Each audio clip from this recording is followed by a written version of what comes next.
Today, I'm gonna walk you through all of the Nikon Z series lenses that we use to photograph weddings. A couple years ago, I switched from the D750 and F mounts to the whole mirrorless system with Z6IIs and all mirrorless lenses. So I've done individual videos on some of these lenses, and they're kind of more like in-depth, like deep dives. But I have had a lot of questions on like, what lenses do you use for weddings? Today, I'm gonna walk through all the lenses that I use, and I'm gonna answer these three questions for each of the lenses. The first question is, what do we use the lens for? Secondly, what alternatives are there out there for this lens? And number three, would I buy this lens again? The first one is the 50mm 1.2. Now, if you've seen any of my videos, you know that I go on about this lens. I love it so much. This is my workhorse. This is the lens that I use for everything, and if I could have one lens in the world, it would be this one. And the reason I love it and that I feel like I can use it for anything is that a 50mm on these full frame cameras that I have, the Z6 II, I find that it is a perfect balance of, they call them like normal lenses, where it's not too wide, but it's not too zoomed in. And so you really can, by just getting closer or further away from subjects, there's times when the lens looks kind of more tighter and zoomed in, and there's times when the lens kind of feels wider.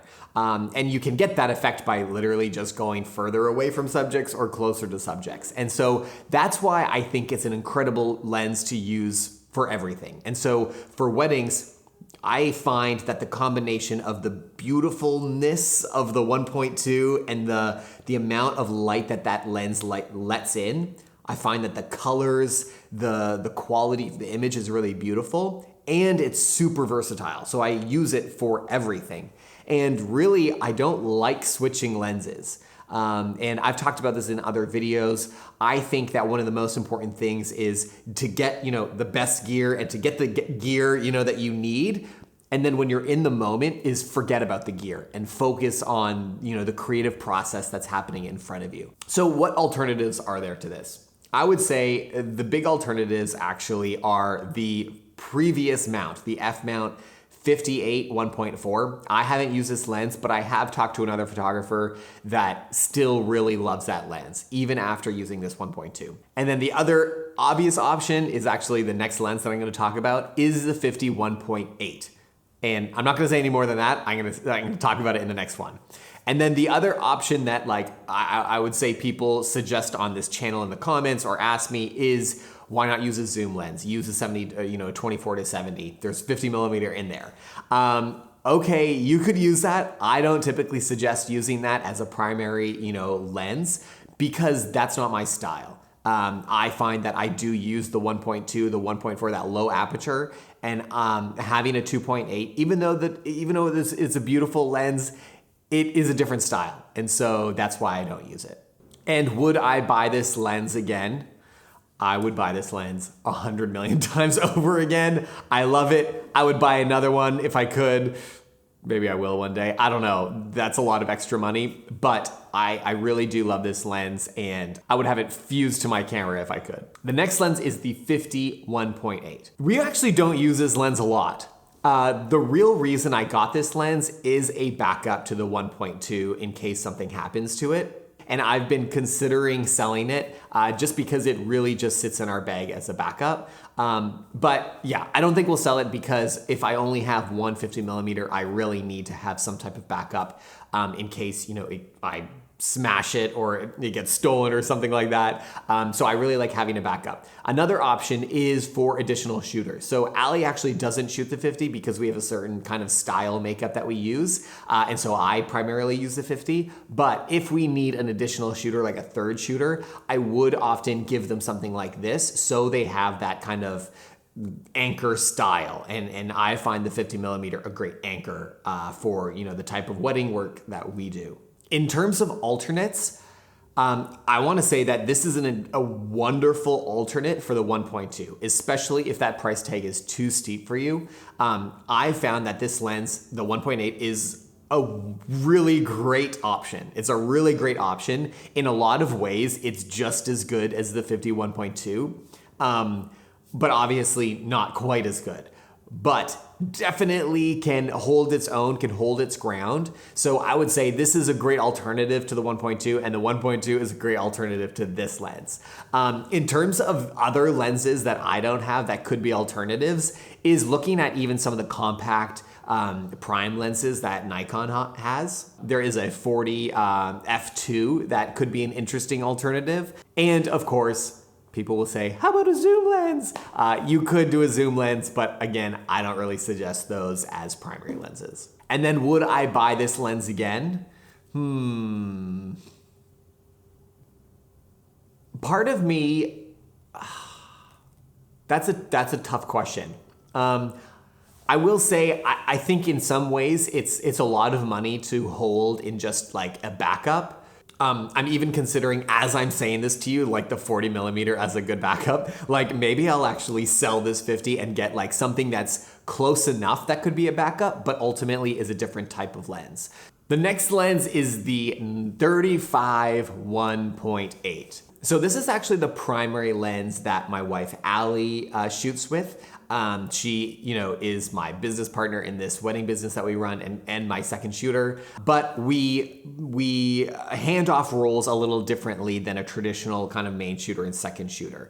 There's times when she takes the leads and there's times that I take the lead. She finds that she really loves shooting with a 35 primarily. And so she actually shoots most of the wedding day on a 35 while I shoot most of the wedding day on a 50. And we kind of see those as our primary kind of, ways to see a wedding day. And we like to think of this as kind of the complementary lens. And so how I think about wedding photography is that, I have this 50mm lens, and then instead of like Allie could be shooting with a 51.8, but instead I want something that's not just gonna be like the same feel just from a different angle. I find that's kind of boring. So for us, what we've done is she uses the 35 all the time and I use the 50 all the time.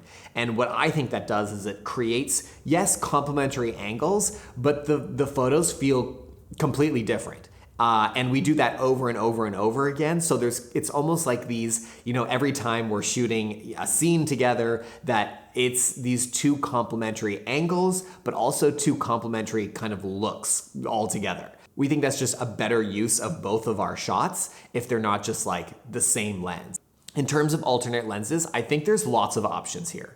Especially if you're, a single shooter and instead of shooting, like we shoot film and digital, but if you were shooting all digital, this is a great place where you would have, two different lenses on you at all times.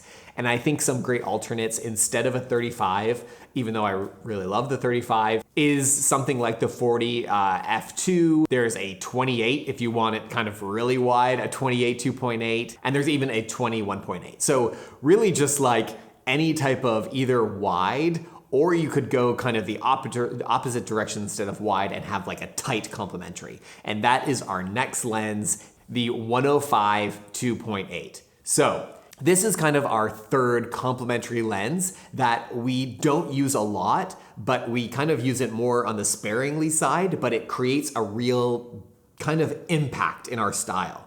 And so if you're to look through our work, you kind of have this feeling of like, I don't know, kind of this like calmness of shooting everything in the 50. It's not like super in and it's not super wide. So you kind of have this consistency across the board. And then you have these complementary shots of like these wide 35. And then every so often, we kind of like make an emphasis and a punch with this 105 2.8. What we use this lens for is those kind of very emotional moments where we want to be like tight in, that we want to really see someone's face clearly. There's lots of emotion going on. And so we want to be really tight in there. We use this a lot for kind of during the ceremony when people are giving their vows and during the reception, during speeches. And that's a time where you want to kind of really capture what's going on, the feeling of things, and getting close to that face to really see people's emotion is a great way to do that. So that's what we use this lens for. We also love the fact that it's a micro lens or a macro lens. I'm not sure which way to say that, but it's a great option for shooting,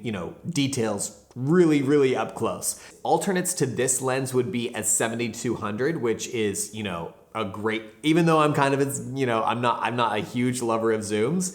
The 7200 is a great way to get that same effect of the 105. I think ideally I would love a 135, which I think is coming down, the path one day and on this Nikon Z series path.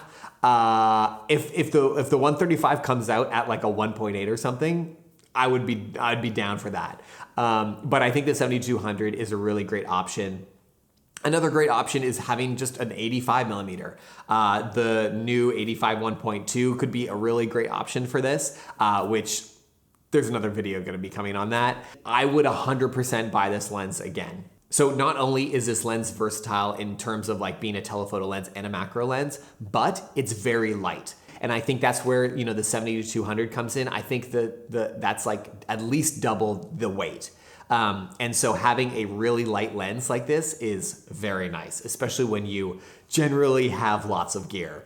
The next lens is the 24-70 f4. So I know I've been against zoom lenses this whole time, but here I am. I use a zoom lens.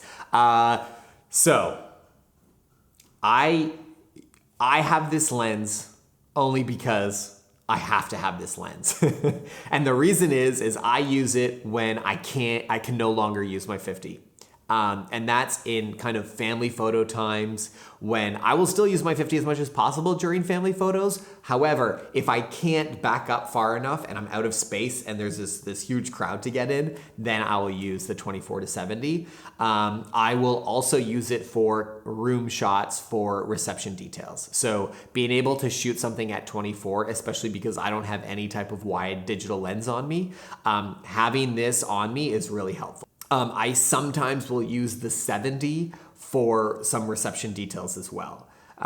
If I don't want my 50, if I need a little bit more tightness, then I'll use that 70 on that zoom lens. But the thing that I do love about this lens is that it gives me that range, something like a 24 and also a 70. It gives me that range, but it is small and it is not heavy. The 2.8 is, I think, more than double the weight of this thing. So the thing I love about this lens is that I can carry it around with me, half the day, and it's not a big deal at all. Alternates to this lens is the obvious option, the 24-70 2.8, but I just don't need that lens. There has been a few scenarios, especially, when I'm shooting, I do some interior photography. There is times when I do wish I had the 2.8.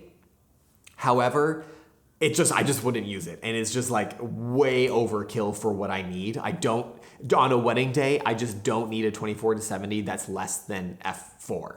And so I think even though there are times that I wish that I had that 2.8 and a little nicer glass, I think this more than does everything I needed to do. And so in that case, I would definitely buy this lens over and over again. I just don't see another scenario where, I can have just one lens to do so much for me. And the last lens that we use, actually we don't use this lens at all, but this is for the question of people that ask do you use F-mounts?